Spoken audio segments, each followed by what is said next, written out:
Starfleet Underground. Every week, we'll take a look at the latest Star Trek news and then check out a current or classic episode of Star Trek. Comicon is at home. Leland gets under control. Burnham meets Burnham, and the Seer data won't delete itself. Plus, Spock likes science, and you can't even get one little evil AI past Georgiou. This week, we're down with OPP with our special guest, Jonathan Wiegand of the Omega Particle Podcast.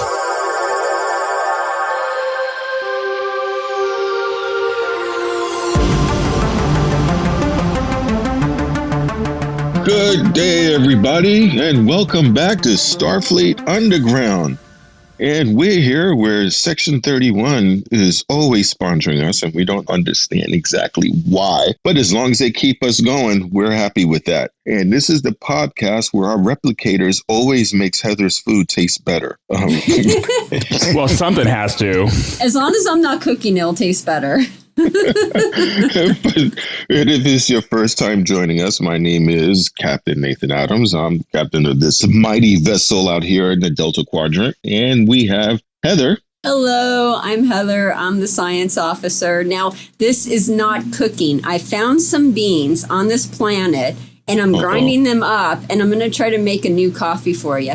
Well, please don't let it be like the eggs, because we just repaired the shuttlecraft from that. So thankfully, we'll see how that's going to be. And then we also have on our side, I see Heather's still in engineering. We have also, oh my God, I just blanked. I might need that coffee now. We have Raffi. Patrick. Oh, no, me. you. Yes, you. That guy. I'm number one. I'm the computer guy, and I'm amazing. What can I say? Hello. Yeah, you're always my number. You're always my number one, who was always doing a number two. So that's a good thing. Yeah, right. I'm gonna do number two in your quarters. Oh my God. You're running around screaming. It's not the captain's log, but it's still a log. So. And we have Rocky. Oh my goodness. Our poor guest. Oh, wow. Yeah, welcome to the show, our new guest. Yes, he's coming up next. And we have our guest today. Go ahead, Rocky. Yeah, well, Sorry. I'm just like, I was blown away. So that laser sword that I got from Disneyland when I took that visit to that alternate galaxy and they got that cool laser sword. Uh-huh. The one with the space wizards, right? Yeah, those guys. Yeah. So it's been missing the last month. For the life of me, I couldn't figure out what I've done with it. I was spring cleaning and I couldn't find the darn thing. It turns out the Tribbles rolled away with it. They were having a rave and they were just using it as a laser in their rave. Wow. So anytime you go by a Tribble and if they hear a 4/4 beat, kind of sound, they just start humming like a lightsaber. I thought that you tried to turn the warp drive into a post detonation drive. That was the other day. Yeah, no. That was. I've got plans for the drive. Yeah, totally. But no, this was completely unrelated. So, and my lightsaber, I got it back. It changes color to the beat of the music now. Oh, that's awesome. Wait.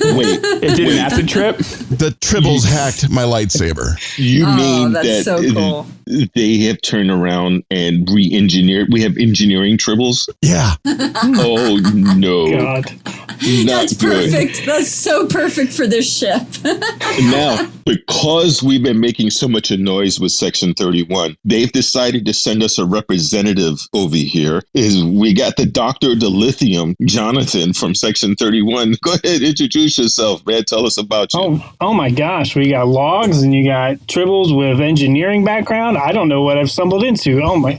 Anyway, yes, I am Jonathan Wiegand. I've just want to keep tabs on you guys, see what's going on. Section 31's a little bit reluctant in the Delta Quadrant right now, so we kind of want to see what's going on and keep tabs on you guys. But as I can see now, with the poop jokes and with the Tribbles on board, I think we're going to be in good shape. This is not a highbrow show, let me tell you. That's what makes it good. That's what makes it good. I swear I didn't do it. Now, there's a rumor that you also head up something which we're not allowed to really talk about, but it has to do with the last particle. I won't say the name because I don't need anybody pulling me away, so I'll let you do it. Yes, and thank you for that. We cover the Omega particle, which I can talk about with liberty. And normally it's only for captains and above, but today I think we can have some flexibility with that rule. Squeeze! Yay! So we cover some interesting topics on the Omega Particle, but it's a kind of just a little bit of everything type of show. We cover current events, but we also do some Star Trek deep dives and characters. So it's a lot of fun, but it's normally top secret, but I've been given clearance to kind of talk about it as much as I want to. Jonathan, I've got to hand it to you. It's amazing because I discovered this podcast keeps liking our podcast. What's going on here? And I tuned in and listened. This guy, we sit here and we just BS the entire time for it's like four of us and, nonstop. This guy does it all by himself and he sounds like an intelligent guy the entire time. So either he's really good at editing. That's hard to do. Well, there you go. Yeah. Or that's amazing. Or he's something else. That's really good. Thank you. That's why he's in Section 31. I'm telling you, they make good stuff over there. Well, come on. They got Leland. Come on. Oh, yeah, it's true. He's not a fan favorite. Yeah, but thank you. Yeah, it's I wish somebody told me how much work it was going to be when I first started, but it's definitely a labor of love. And I think that's what you have to, if you stay in Section 31 long enough, it becomes a labor of love. So it's... Or you get taken over by Control. That's true. That's not... Usually those type of downloads aren't fun, but... You have Leland walk in with his black eyes. I have new orders for you. It's like, I'm okay. Well, at least we can say that you're in control. Oh my gosh. There it is. That was bad, I know. Okay, Miss Jackson, if you're nasty. I love it. You're not going to make me download the Janet Jackson album, are you? I'm going to download that. Every time we say Control, I'm going to have to play that song. Now we have any corrections this week? I don't think so. Did we get anything in? No emails. Oh, outstanding means another perfect podcast. Woohoo! Sweet. Now we're going to go into the news. I'll start off with the order here. You have any news for this week there, Jonathan? I was just going to cover some of the Comicon debuts, maybe not go into super detail because I know some other people on the bridge have greater detail about it, but I am really excited for the Prodigy show that just was announced from Nickelodeon. Yes. I think that is cool. It's going to be... I'm curious how they're going to do it, but I love that they're expanding more into kind of the kid realm because I just had a son. So I'm like, this will be perfect when in like 5 or 6 years for him. So I'm excited to kind of be on the forefront of this new Trek experience. Well, congratulations on your Prodigy. Outstanding. Congratulations. Thank you. Very well done. See what I did there? That was pretty good. I like that. I gotcha. That was good. So we do get a little highbrow occasionally, Yeah, of course. And now, do you have any news for us, Heather? The news that I have is all about the Comic-Con. So Comic-Con happened last week, and also if this was a normal year, the Star Trek Las Vegas convention would be starting this week. They have a lot of new stuff. Like Jonathan said, they showed off Star Trek Prodigy on Nickelodeon, which is basically a bunch of teenagers taking a starship for a ride. It's an animated series, and it's expected to come out in 2021. They also went into some more details about Star Trek Strange New Worlds, as well as giving us the opening scene for Lower Decks, which was really fun to watch. Cool. Yeah. Yeah, I agree. Lower Decks looks like it's going to be a real entertainment thing. And luckily, we'll be finished with our run through Discovery Season 2 just in time to pick up on the Lower Decks. Yay. So looking forward to that. And how about you, Rocky? You got any news for us? Well, I'm just happy we don't have, we have an abundance of Romulan ale that nobody knows about. So down low, guys. But the Batleth, we don't have any Batleths on board because I know Heather would probably simulate that scene on somebody like me. In fact, I've done it before on another ship, which is why they don't let me have any Batleths. No Batleths for Heather. We would have far fewer Tribbles on the ship if I had the Batleth. That's true. No, there's some disadvantage. They give us love. They get into everything, man. You can't have it in your electronics. Come on now. Well, if they're turning into engineering Tribbles, I could see us using them to do stuff on the hull. See? So yeah, it's very useful. So don't Batleth your Tribbles. Hey, the Discovery appearance, on the simulated Hall H or whatever you want to call that, it was amazing to see all these people up on screen screen like a Zoom feed, like everyone's been going through Zoom. But to watch them do the table read of the last episode of Discovery was just, oh my God, it was so cool. Yeah, that was pretty They awesome. dubbed music into it. They were showing animatics of it. It was really a treat. I really enjoyed it, and I've still got to see the second half because they did one half one day and another half the other day. So I'll be looking for the feed for that. I love the nickname they gave Patrick Stewart. Like Yes. everyone's calling him the same thing, and it's so funny. It's like his new nickname, SPS. Sir gosh. Patrick Stewart, SPS. SPF. That's kind of funny. What was funny is he got it wrong. He called himself PCS or whatever. Oh, yeah. seriously? Yeah, he was like, no, Patrick, you got it wrong. Sir Patrick Stewart, SPS. That's funny. We'll call him SPS 50. There you go. So you gotta do me a favor, Rocky, and send me the thing. This week has not been a great week for me in that respect. So send it, because I have not seen not a single second of any panel. It is all over the internet. I'm gonna have to do that. I know. Yeah, but we'll get you some Twitter feeds. That'll work, because I need to sit down and watch, and that would be a good thing. Now that we've got the news and everything, unless anybody's got any news, Pat, you got any news? Nope, I'm good. Nothing this week. Oh, then we're going to get into the story. Oh my goodness. Was that or was that not a crazy episode? That was something else. So much happened. Yeah. Yeah, that was so intense. Action-packed. I mean, really? This is Star Trek Discovery Season 2, Episode 11. That's right. Perpetual Infinity. So, Captain, what happened on the show? Well, ideally, what happened is Burnham receives the information that she's been longing for, but the reunion actually, and she's been waiting for this big reunion. It doesn't go quite the way she thought it would go, and then all of a sudden, Georgiou, which, oh my God, we got to talk about her, and Tyler, this sends something that's changed in Leland. So that's basically a quick synopsis of the show. So, what did you guys think? Squee!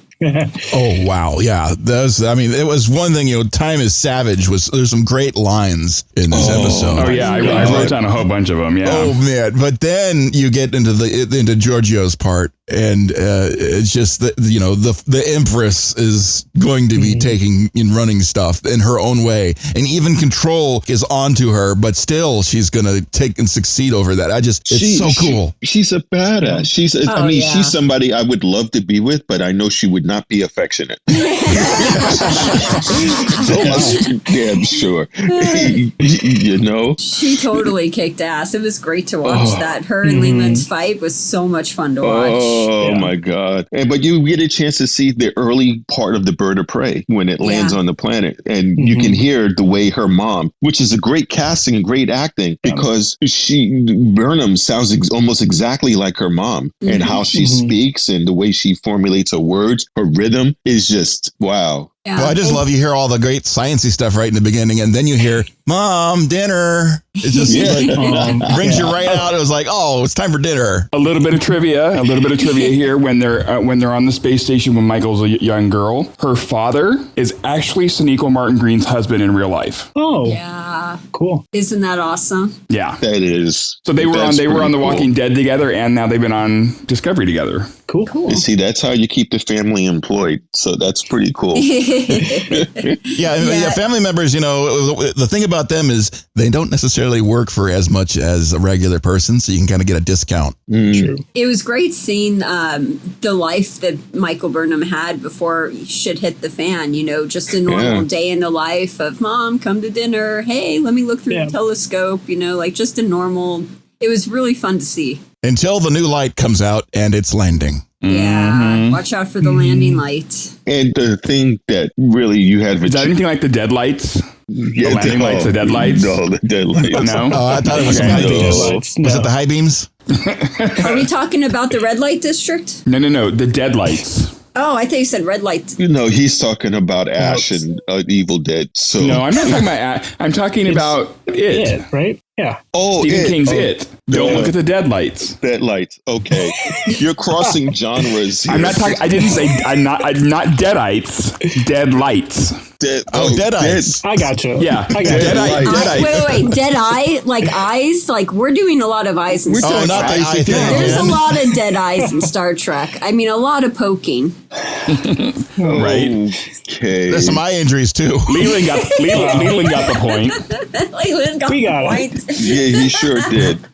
You can say control was a pain in the neck. So. Wow. 10 points for that one.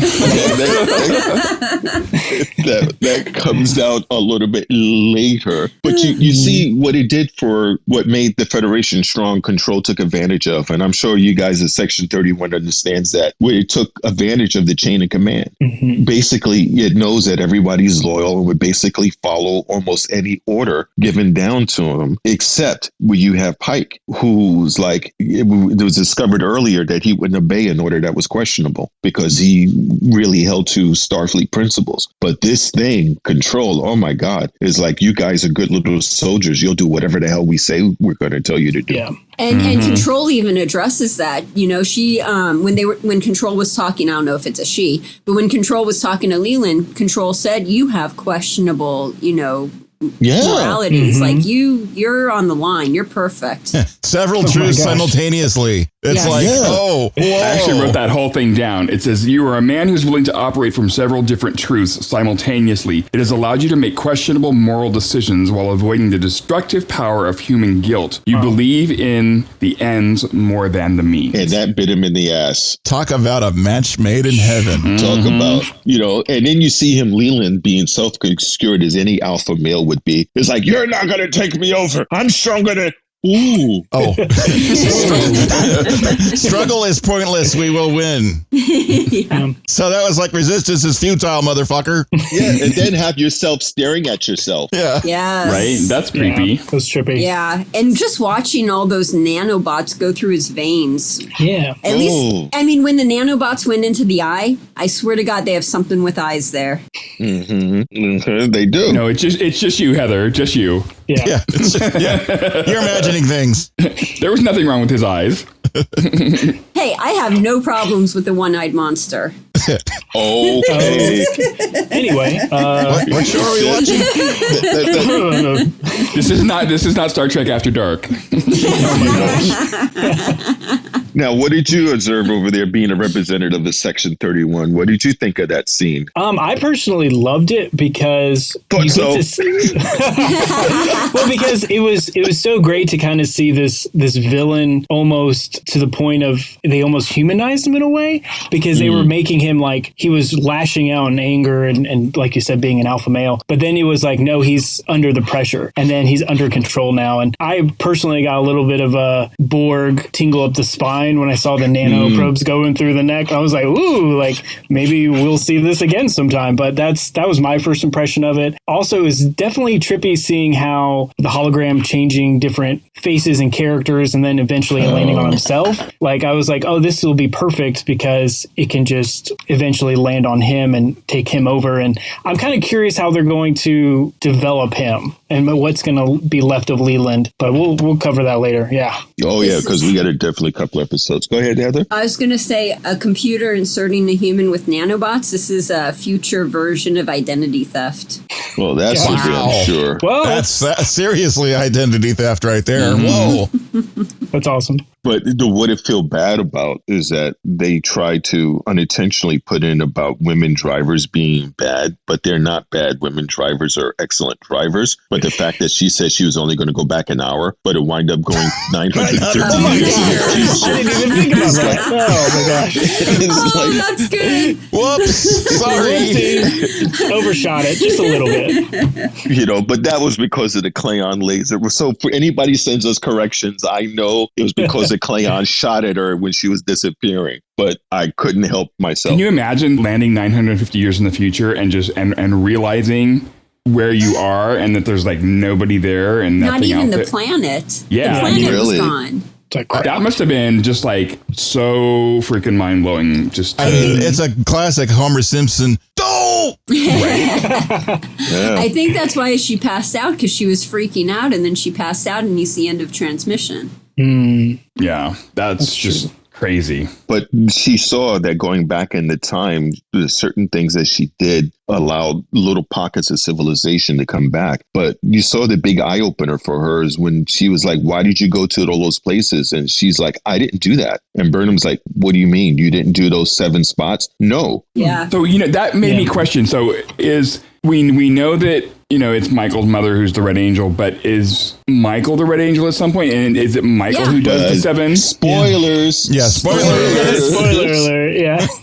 No, I'm just asking. I'm just asking. It's a good question. But it's fun wondering where the hell are the signals coming from then? But yeah, it's like, hello. Yeah, we find out it is definitely Mike. You're right, Pat. It is wind up being her.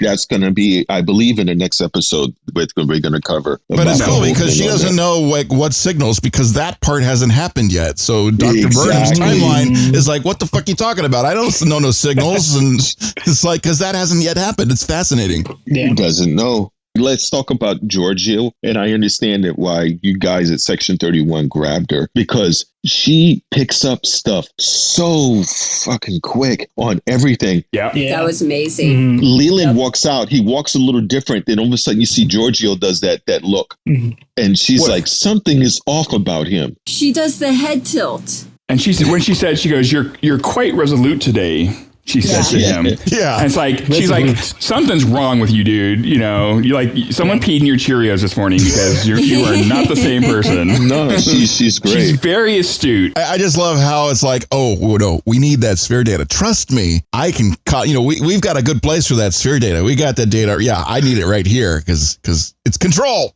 And Georgiou even mentions it, like, I'm sure you guys just said it, but she said, oh, you're really resolute today. Like she recognized that was, out of character. And then as soon as she heard that phrase that he used when they were talking, it popped in her head and she made the connection.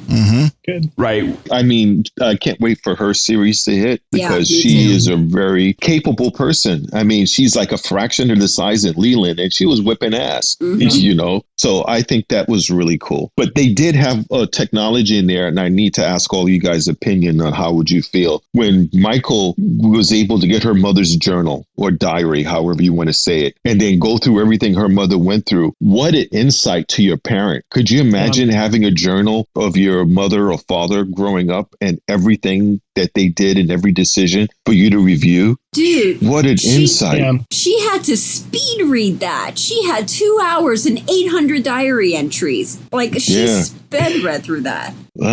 Wild. Yes, and stuff we probably didn't see on the screen. Yeah. It's like, but just look, you're seeing the logs of everything your parent did. I mean, like every mistake, you can go back and look at it and armchair quarterback that. And it's like, you did this and you did that. But at the same time, you're also seeing, was she seeing the love out of every decision that Dr. Burnham was making for her daughter? I know. And the part that got me to tear up is when she's like, I was there. Yeah. She was everywhere. When you wore the white dress, I was there. Yeah. It's like every point of her life that she had felt she was alone was actually being seen by her mother. It was just like, wow. And that's what I loved about it, is that it finally brought even more of a vulnerability to Burnham, I feel like, is that we see this, because we see this side of her that normally isn't talked about or hit on in the series. So to see that interaction and finally figure out what happened, that was probably one of my favorite scenes of the whole season so far. But the acting was top notch, because when she told her daughters, I watched you die 100 times.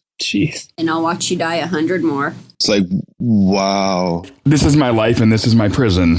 Yeah. It is like, damn. Well, you can also understand, when she said that, why she was so harsh to Michael at the very beginning. Because she didn't want to get close. Well, this must be version number 250. She must have met so many versions of her daughter and watched her daughter die so many times. And to have that ripped out of you and that emotion, no wonder why she was so jaded and hard and stone cold when she saw her daughter, But you kind of have to be at that point to act to be able to survive. Like, you kind of have to have that facade if you're going to do it thousands of times. Like, because then if you didn't, you like literally couldn't stop control. So, and then as soon as she made that connection with Michael, when she finally did start to open up, that's when we have the fight. That's when we have people shooting at each other. And it's like, oh, she's going to watch her daughter die again.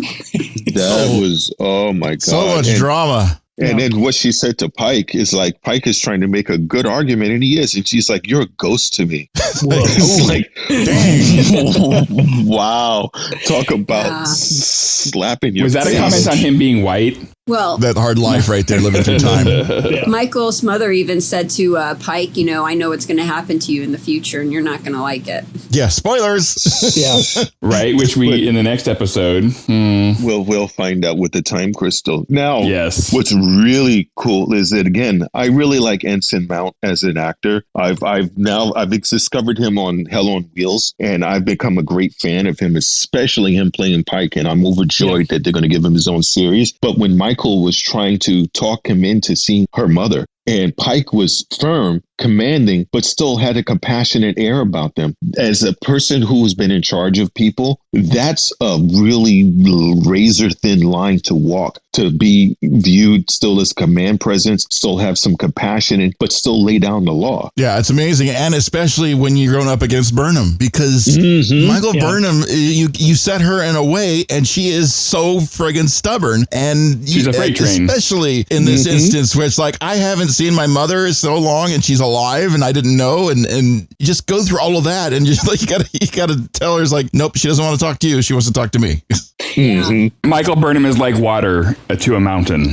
Oh my God, that's what he said. Yep, that's what Spock. That was a good quote. Yeah. And it makes sense, though, after she's gone through all that, she wasn't the same person she was when she first stepped into the suit. She's someone completely different after going through all that. Like Dr. Culber said, hello, parallels. Parallels. And it was nice to see Spock and Michael kind of bonding now. Well, they became family again. They became family again. You know, I mean, they were always family, but they had that tension between them because each of them felt like they had been wronged by the other. And at the end of this, we see them like let all that stuff just fade away, and they're like, "Okay, you're my brother, you're my sister. Let's play chess." You know, nothing against you there, Jonathan, but I'm glad you guys in Section 31 didn't suck his brain out. So thank you for that. Oh, my God. Yeah, totally. Yeah, whenever you hear Spock quote literature and philosophy, it's a good Star Trek episode. So right, Tao Z, hello. I think my favorite Spock quote in this whole episode was when Spock said, "I like science." I know, right? Yeah, I think we witnessed the birth of Spock going in the science department. It was really so cool. simple, but it was so you know. Yeah, profound. Yeah. This is a flyaway. If you blink, you would miss it. Just like I told you about the heartbeat in the last episode of Spock and him playing chess, how they had the heartbeat sound. You also had a person in a wheelchair. I know, right? What was that about? Rolling down. That was pretty cool. That's in my notes. It shows that even people who are handicapped made it into the future. The guy rolled by on a wheelchair, and that's cool. Pretty cool. The Discovery is wheelchair accessible. I'm just like, that's awesome.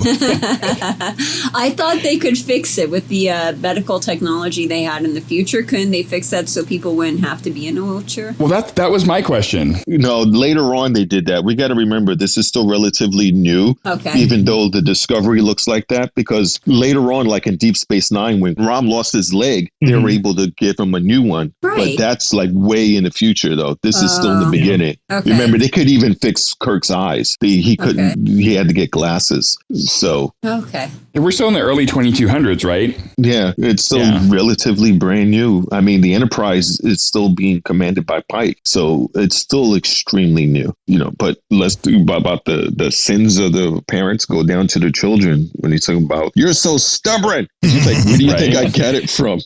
Yeah. You know, there was a lot of good mother-daughter, like there was a lot of good family dynamics being explored in this episode. It was. Yeah. Oh, this is totally off topic, but I have to ask this especially from you, Heather, and you, Rocky, where they were using dark matter in order to do the things here in order to, what they were making. I forgot the exact thing. But the fact dark matter made the containment feel better or stronger. Can you guys do that for my coffee? How do you know she hasn't done it already?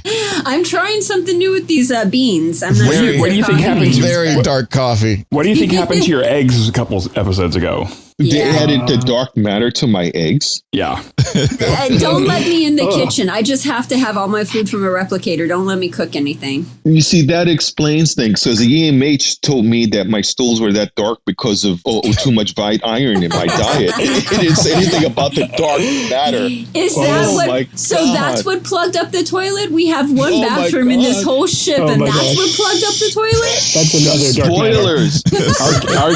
Our guest is just going like, what the hell did I get into? It's great. No, that's a whole nother dark matter issue. Right. When you plug something up like that. Yeah. Speaking of plugging, I mean, dark matter. Did you guys see the TV series called Dark Matter? I loved that show. Hello. That was so good, and it was another one of those shows that got canceled way too freaking fast. Yeah. Sci-fi, That's damn you. because, Sci-Fi Channel wanted to save money, and they weren't actually producing it in their lot, so that's why they canceled it early. But it was a really good show. I became a big fan. Sci-fi seems to have a reputation for canceling good shows. Yeah, so does Fox. Hello, Farscape. Yeah. Yeah, Firefly.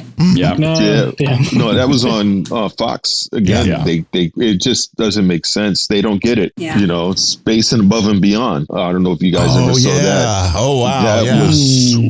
That was such a great. I actually wind up buying the screen rip of DVDs of it before they actually released the official DVDs. That's how much of a fan I am of Space Above and Beyond. It's a good show. It was excellently done, in my opinion. So we mimicked a lot of the characters in the service. So it was pretty cool. But the thing we saw is that when she told Tyler to go check on Leland, you walk in and he looked like you were saying from The Thing. You know, John Carpenter's The Thing. He had his face was not quite right.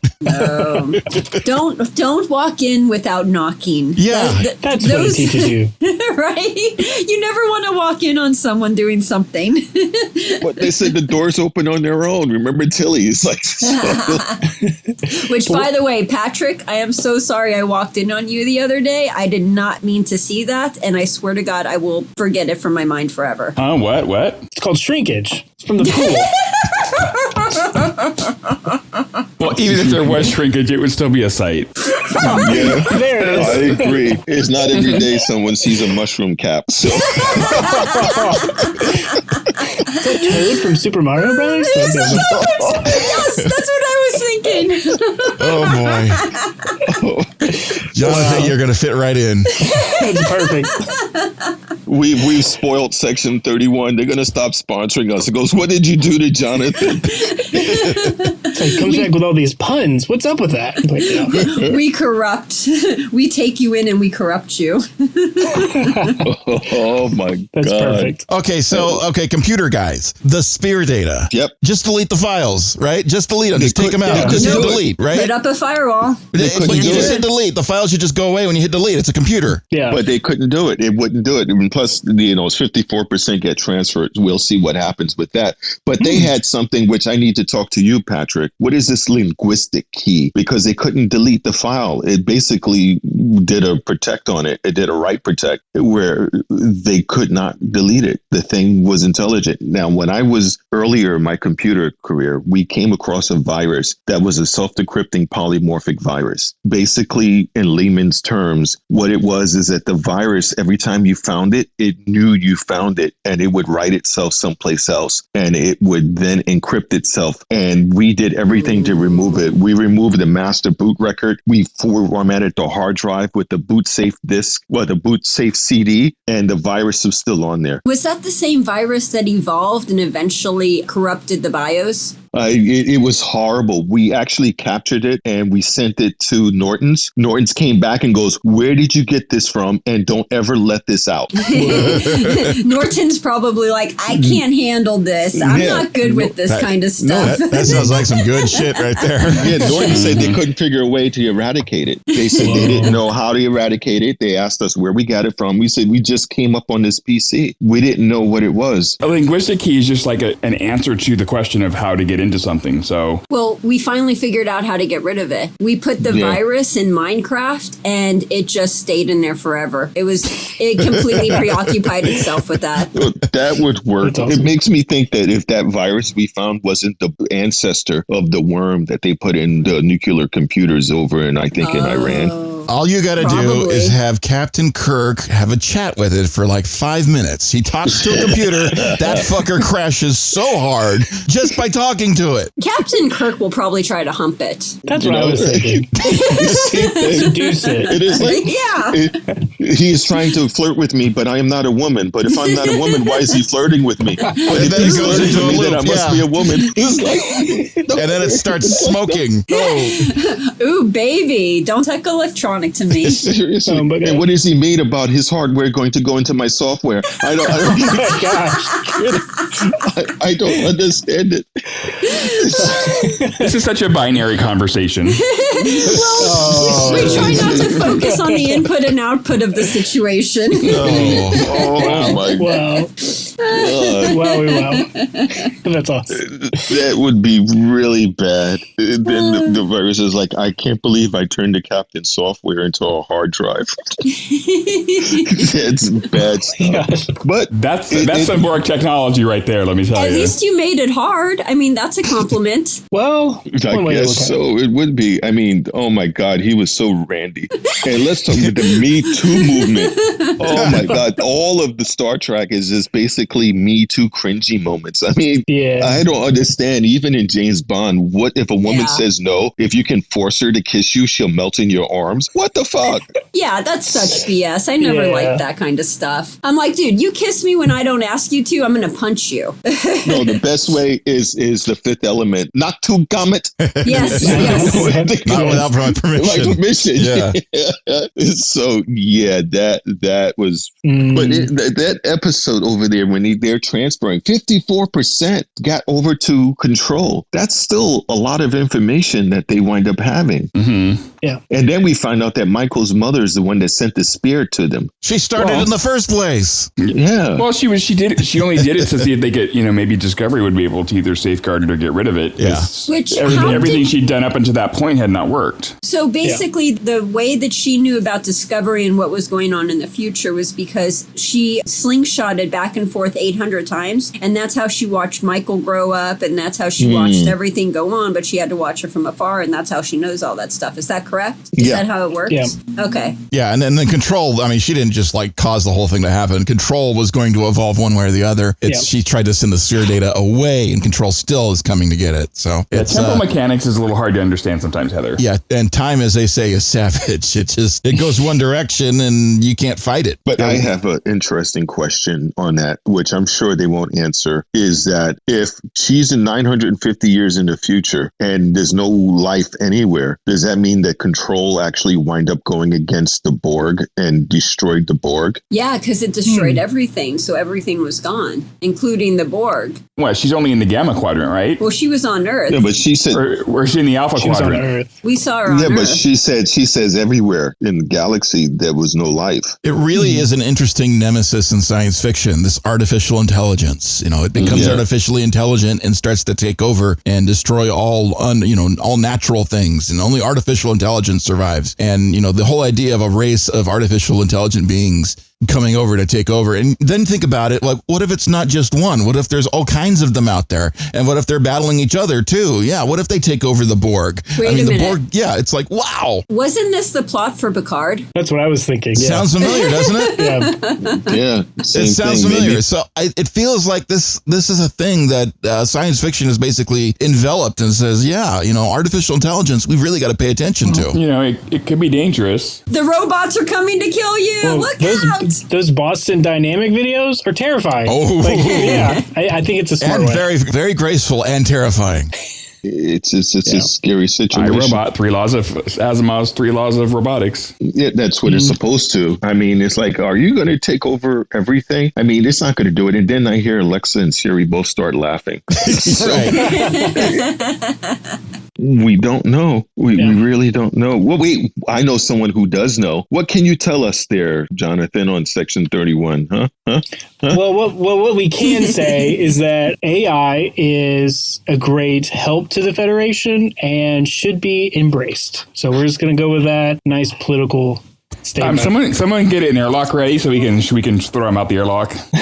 I think he's Control. I think Control took over. Control Alt Delete. That's what it. Right. I think that's how you get rid of it. But no, I think that's smart because this is just from somebody that has an Alexa and kind of a smart home. It is kind of crazy to see what it can do, and so I think that's a smart way for Star Trek and all sci-fi in general because it does raise questions in real life, like what's it going to look like in 50 years or 100 years from now, and do we try to get in front of that and try to I don't know, but I do accounting for Section 31, so this is not my forte in tech. Hey, Jonathan, have you ever asked Siri what 0 divided by 0 is? I have not. That's I'm terrified a fun answer. That's a fun answer right there. Okay, what were you going to say? I thought what was interesting is when after Control takes over Leland tries to play on Georgiou's vanity or insecurities by, telling her that she's now, the number 2 most powerful woman in the world. Yeah, he was trying to manipulate her. Yeah, well, the thing is, though, Control doesn't realize Georgiou doesn't have any vanity or insecurities. Yeah. I mean, those are human emotions that, as a Terran, she does not possess, she does not need, she does not use. And so I thought it was really funny that Control didn't access Leland's knowledge of who Georgiou was or is and realize that is not going to work. Well, as the homeboys in the streets say, game recognized game, Yeah, right. she knew. She's so quick. Once you get to a certain level, the level that Georgiou's on, you cannot trump her. She will friggin' get you. It doesn't matter if you're a super intelligent, artificial, insane control thing. She will figure you out. Yeah, she knew that. Even juiced up on Control, she's still kicking Leland's ass. Yes, totally. But the one thing I thought was an insight to her is that when Michael's mother was talking to her, Dr. Burnham, was like mother to mother. She realized, she saw that Georgiou, no matter if she was Terran or Prime, loved Michael. Right. Mm-hmm. She knew that. Even Georgiou is not going to admit it or say it, but she recognized that she does love her daughter. And besides, who's not to say that the Georgiou that Michael's mom got to know was the Terran? I mean, maybe she did get to know the Terran, maybe in all of those, parallel universes, the Terran comes up a lot and she got to know her pretty well. So that's a good point. Well, she does say, I know exactly who you are. That's what made me think of it. Yeah. Yeah. Like, even though she's like, you must be confusing me with my sentimental Prime counterpart. And she's like, no, I know exactly who you are. Yeah. And that's what made me think maybe. It's like, wow. So, and again, I mean, she'd be a great person to be with because, she'd always have your back. It's like, you're going to concentrate on me? Oh, poor thing. You have no idea what my woman's going to do to you. But I can't see her having a cuddle night. No. It's not going to happen. It's like, Mom, I broke my hand. Nature has seen fit to give you another one. You have a spare. Oh my gosh.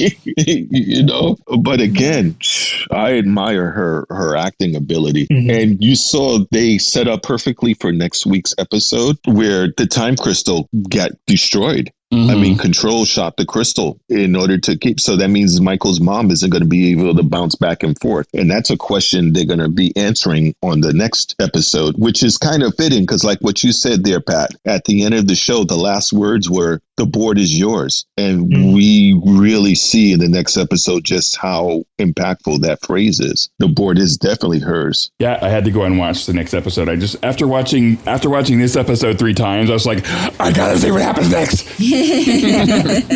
Yeah, because there's a 2-parter. Now, this is what I'm thinking here, because it's a 2-parter. Now, from what I get, no. There's the next episode, and then there's the 2-parter season finale. And I wanted to make sure that we don't run out of... Well, we could possibly do it because August 6th is when Lower Decks drop. And that's a half-an-hour episode. So we may have to treat that like a Star Trek short because I think we're going to wind up overlapping. What we could do is we could do 2 of those for one episode. Do 2 Lower Decks for one episode and then do a movie or do something else for like the next one, and then sort of alternate for a little bit. Or we could start on the original series or Enterprise or Wait, Yeah, or no, we could do August that. 6th is like in a couple of weeks, though. No, it's like in a week or two, right? Yeah, but Oh, we yeah, still a have That's a couple of stuff. weeks. Yeah, we still That's a got couple of some weeks. method. Yeah, we still have or as people said in olden times, it is in a fourth night. So we have episode 13, which is the next one we're going to review, Such Sweet Sorrow, and then we have the part 2 to that, Such Sweet Sorrow Part 2. So we have a choice to make. Either we're going to watch both of them together, or we're going to split it apart. Everybody. No. Next episode is Through the Valley of. That's right. Through the Valley of Shadows, and then it's Such Sweet Sorrow Parts 1 and 2. Now, next episode, and that's when. Let me look at the galactic calendar and transfer it over to Earth calendar here. So next week is going to be that one. Oh, so we'll be just finished. So okay. So next week we'll watch our homework, and then the following week we have to watch both of them for our show. And this way, the following week we'll be able to talk about Lower Decks. Cool. Sounds good? Yeah. Works for me. Section 31, are you still going to be financing us? I guess so. I mean, the check cleared, so I guess we'll just have to keep doing it. But no, it's been great hanging out with you guys. I love the insight and also the joking, and it's great. We're not done yet. We're not leaving. There's still time. We're not leaving. We're talking about the schedule. Because we're doing that because, this way our audience can get a chance to understand where we're going. And plus we need to thank you for the donut cushions you gave for Patrick because he's had problems sitting. So Well, yeah, and you have to do that because, if you're not comfortable when you're working, then why even do it? So exactly. Well, yeah. I'm sorry, when a tardigrade accidentally, jumps up your butt, it's kind of... Yeah. Well, Accidentally, huh? Patrick was walking around the bridge for a week complaining about the pain in his ass, and we're like, well, don't have sex so hard. They keep telling them. Oh my gosh, you're the pain in my ass. We didn't understand the tardigrade. We didn't know. We didn't know that Dot made its way inside you. Hey man, love is love. Whatever. Thank you. And then the headrest for Rocky, that was nice. Oh, of course, yeah. Because he works so hard in engineering and sometimes he passes out. So that headrest really helped Rocky. So it was greatly appreciated. And the gag for Nathan. Oh my gosh. I don't think we financed that one. I don't even want to know what you brought for Heather. Oh, that was a personal choice. Okay. No. and Heather's stuff will remain classified. So. Of course, yeah. That's on a need to know basis. Well, you guys zoom into her room every night anyway, so you see what it is. They don't zoom, they show up. Oh my goodness. Oh, they're not a part of that detail. My room's pretty fun and interesting, though. Although you got to watch where you walk. Tribbles everywhere. Oh, yeah, that too. Yep. Bear traps. Yeah, just standard. Well, I got so used to Section 31 beaming into my room. Yeah, I did put a couple bear traps up there. You have to do what you have to do. That's fine. Yeah. You know what, as Section 31, Ash Tyler being part of Section 31, you could really see in this episode him being torn between, being part of Section 31 and his love for Michael and even for Starfleet. There was a real conflict. Pull between him. Yeah. Yeah, it was. It was a nice show that the Klingon part of him, well, at least I thought he'd give better fighting as a Klingon human.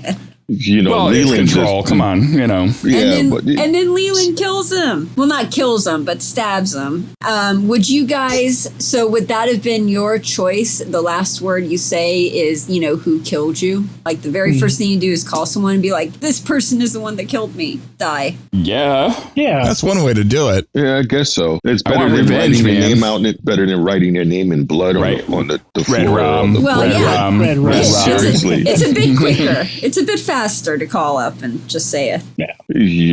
But yeah, he was able to do it. And I like the fact that I didn't know that Section 31, you need to be able to do that for us, please, is to have the encrypted point-to-point communication, because she was able to talk to Tyler. It's like, why are we on the secure channel? Well, you notice how she did that, though, because normally when you tap a communicator once to communicate, she held it down. So it's like there was something about the way she held it down that may have enabled the secure badge I'm to gonna have to badge try that communication. I'm going to have to try that. We just have these regular handheld communicators, so I don't know what the deal is with the badge ones. Yeah, we found out early on that everyone could hear what you're saying in there when a couple of crew members got a little hot and heavy on the comm. Yeah, when you start bumping badges, it doesn't work well.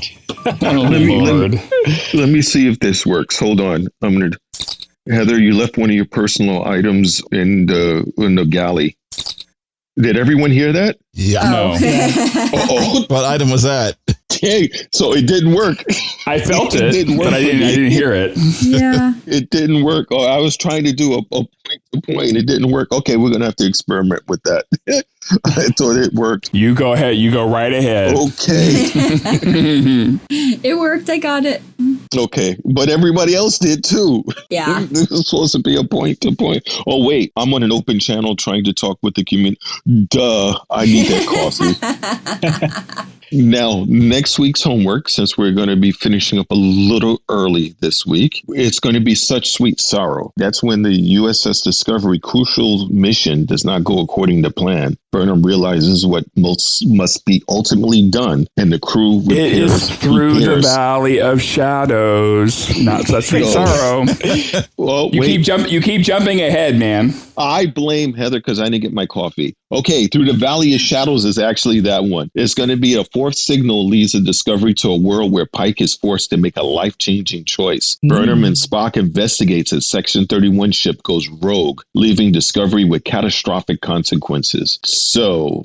I admit I put those beans in your coffee this morning, so that's probably what's going on. Well, thank God it's not as bad as it was a couple episodes ago, because that was horrible. Yeah, those were mushrooms. That was not good. Now, however, Jonathan, you didn't leave, right? Because you guys beam in and out at willy-nilly. Good.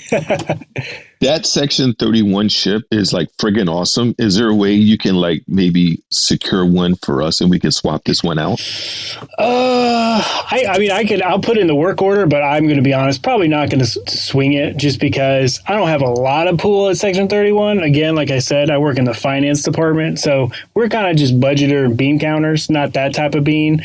But yeah, I'll do my best for you. You guys seem pretty cool, and I'll try my best. But no promises. Okay. He determines where all the money they've stolen goes. Yeah, get your engineer to talk to our engineer. We can see where we can do it. Yeah, so it'd be just do you really think it costs $4,000 for a lock? Well, it right, depends. or 12,000 units for a toilet seat. Right. It's a hell of a toilet seat. All right. Awesome. It's a big warmer and a bidet all at the same time. Oh my gosh. Thank you so much for coming and joining us on the show. It was a pleasure having you. Yeah, thank you guys so much. It was great. And we're going to be tapping into my feed, the Omega Particle, so this way I can enjoy your musings as well. So we're going to make sure we do. And for those of you listening, the Omega Particle, give it a listen. You won't be disappointed. Guarantee. And if you are, let us know. We'll refund your money. Because it's free. He tackled economics in Star Trek. Yeah, that's right. That's just awesome. Jonathan, that was a heavy episode.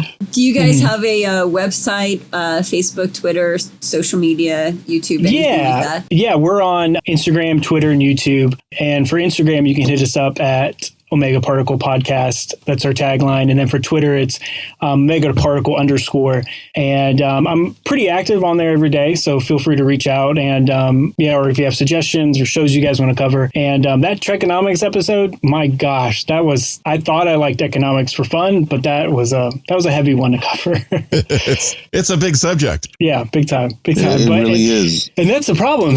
Well, especially since there's no money in the future, Yeah, there is. Yeah, it's Platinum. Yeah, there's. It's Latinum, different. but... Yeah, because you have that gold press Latinum, but then you have credits, and then you have is there reputation things in the Federation? So it's just it's a whole mess. People have written books on it, and so I feel I did maybe 30 minutes, 40 minutes of it on episode on it. So it wasn't a super in depth, but it's a lot of fun subjects out there in the Trek universe. Cool. So I got a question on it real quick. Mm-hmm. Did Earth itself, the entire Earth, did they go no monetary value, or was it just Starfleet? I believe it was kind of it was everyone on Earth, kind of a scenario I played with was like Cisco's restaurant in New Orleans. Like, so if you went, would you pay? And the answer I came up with was no. It was more of a kind of, they do it for the love. Since they have every material provided for them, why would you do anything else? Why would you work on anything unless you absolutely loved it? And so you take pride in your food, and then it becomes kind of almost a reputation pride thing to eat a good restaurant. So you want to be there. And so to my knowledge, no, it was the entire Earth, not just Starfleet, but everybody's rogue. I guess there are certain people out there that would still be under monetary ideals, but well, I don't know. It's just. Do you know what happened to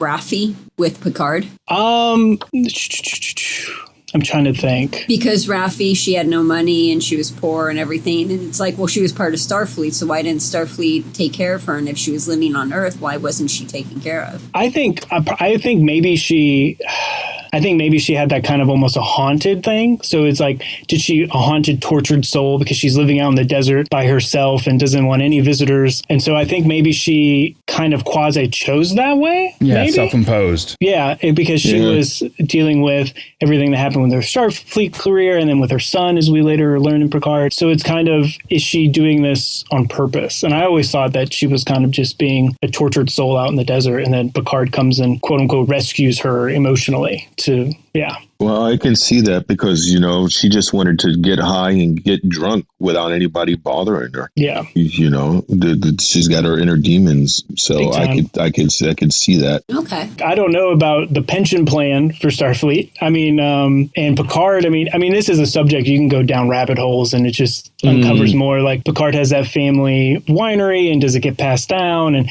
how does the transfer of property go? Are there and so it's just kind of this whole, you can, like I said, there was books written on this subject, so it can get pretty deep very fast. But I think that's good. I think that speaks to the wealth and the well of Star Trek, is that it's not just a simple yes, no, maybe so. It's, you have to kind of dive deep into it. That's actually pretty good. I'm going to have to peruse that episode because I have theories about that as well, is that even though the Federation may not operate per se on money, you have other civilizations that are part of the Federation itself or the Union that do, like the Ferengis with Gold plus Latinum, so you do have people that operate, and we saw in Picard how they were selling Borg parts on the open market. Yeah. So that implies there is some sort of currency out there, or maybe a barter system. You give me this, I give you that, like in the Pale Moonlight, where he had to give pneumatic gel in order to get the crystal in order to get the Romulans involved. So it's definitely interesting. Yeah. I just want to make a correction real quick. So correction ahead of next week's show. I said platinum. I meant to say Latinum. Okay. I wanted to say that before anyone else called me out on it. Okay. Dang it. I was going to do that for next week. It's like, got her. Man, it's like, I got her. I wrote it down and everything. Well, always good to bust one of our own. Thank you so much for joining us there, Jonathan. It was a pleasure. Normally we would send you back, but you guys get your own site-to-site transporter, so I have no idea. I'm sure you'll be able to beam back to where you came. Absolutely. We look forward to seeing you every once in a while again, but do not come to my quarters between the hours of 1000 and 07, okay? Because you might be surprised. So, well, the doors don't close; they just open on themselves. So I'll remember that. So yes, yeah, that wouldn't be good, especially also with Captain Adam's lock. He's got a special lock on his. Oh. Yeah, and that's not the only thing that has a lock. Go ahead. Oh my God! What? Whoa! Hey, wow. Okay.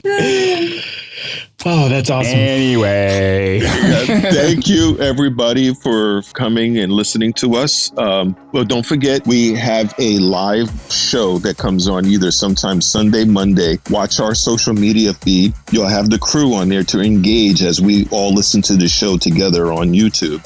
So you'll get a chance to hear all of our social media channels. Check the website so you can get the links for the Omega Particle, as well as bios on all of our guests, as well as the crew. So thank you for joining us. Now, please, just don't have a great week. Make it so. Starfleet Underground, beaming into a podcast feed near you. Log on to our website at starfleetunderground.com and send your comments and questions to thecollective@starfleetunderground.com. Follow us on Twitter at StarfleetUnderG and on Facebook and Instagram, we're Starfleet Underground.